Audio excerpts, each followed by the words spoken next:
Hi, and welcome to Decor with Pri. Today's video is all about the Cricut Expression Machine. This is the Cricut Expression 2. This is not the Cricut Maker or the Explorer Air 2. This machine is from 2006, which I was recently gifted for my birthday, and I've never used a Cricut machine before. So when I went to learn how to use it, I noticed there weren't many videos on this machine. So if you have a Cricut Expression Machine and want to learn how to use it along with me, I hope you find this helpful. So let's get started. So here we have the Cricut Expression 2 machine. We're going to go ahead and open it up, and when you open it up, you'll see that there is a screen which will display all your icons, the cut modes, which will notify if you're going to do it in portrait or layout mode, if you're going to mix and match, and then you have the buttons which you can switch out the overlay, and then we're going to go ahead and turn it on. There's also the navigation buttons right underneath. So once you turn it on, you'll see that the roller will begin, and this is where you can import your mat. A mat is very important because that is what sticks to your papers. And then you have the cartridge slot, which you can switch out the cartridges. I have the decorate one. And then moving on, we have the blade. Now there's numbers on these blades, and these indicate the thickness of the materials that you're using.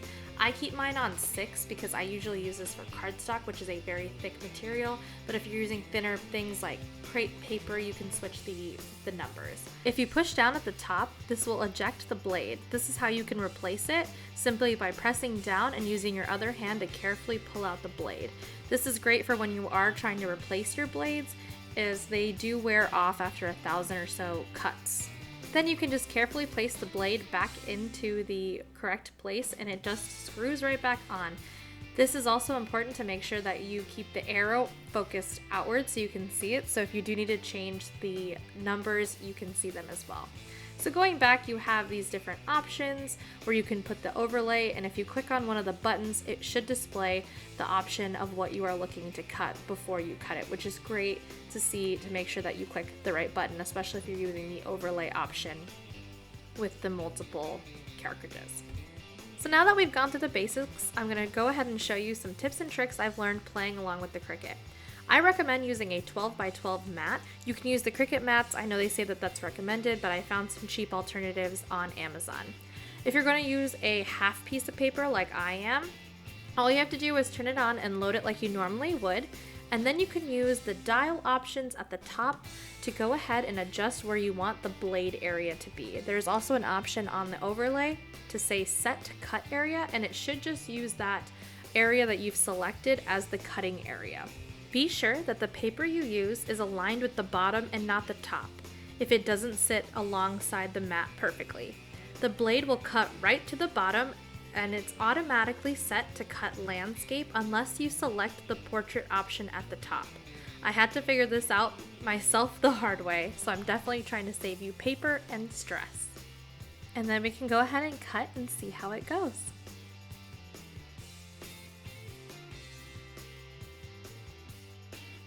Alright, I went ahead and unloaded the mat, and I'm going to go ahead and peel it, and this is what it turned out. So happy paper saving, this easy and simple trick.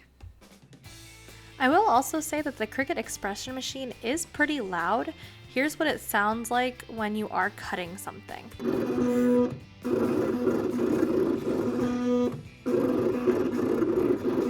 It can be annoying at first, but you do tend to get used to it after a while.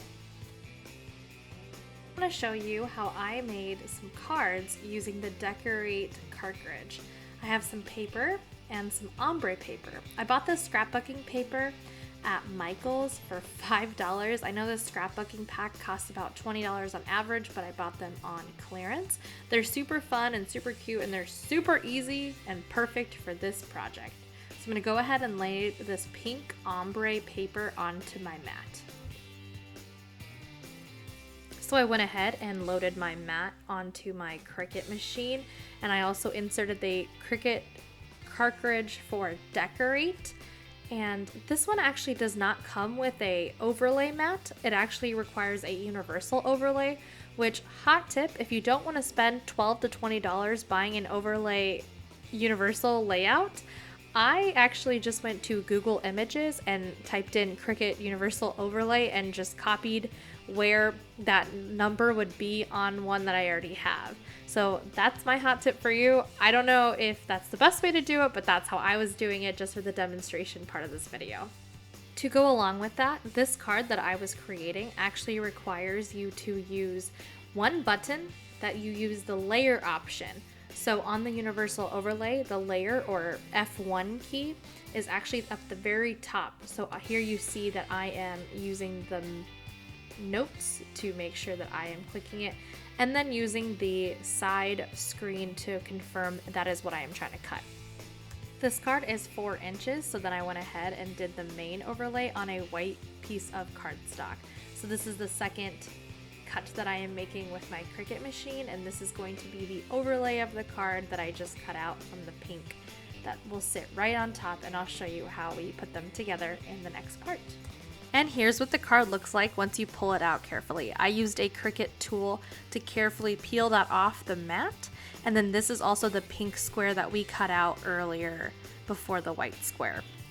This is going to fit perfectly right on top of it, so I'm going to go ahead and place this inside the card and then fold it over to make sure that it fits perfectly.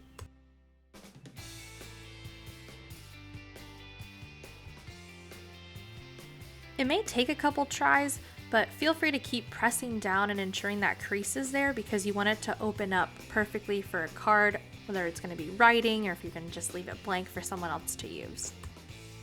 Once I have that folded over, I'm going to be using Elmer's rubber cement to glue my 2 pieces together.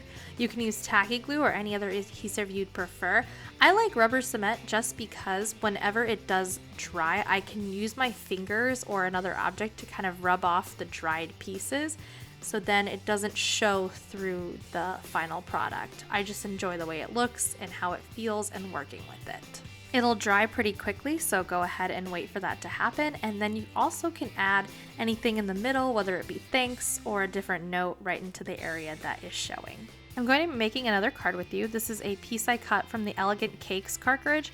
I learned that I can use that cartridge with my Cricut Expression Machine. I'm not sure if that's true with every single cartridge, but it was able to work for me and get me this beautiful green piece. I put it on a 4-inch white cardstock piece that I cut out similar to the one we created last time, and now I'm just placing where I would want it to see, and then I'll be adding green trim around where that white space is.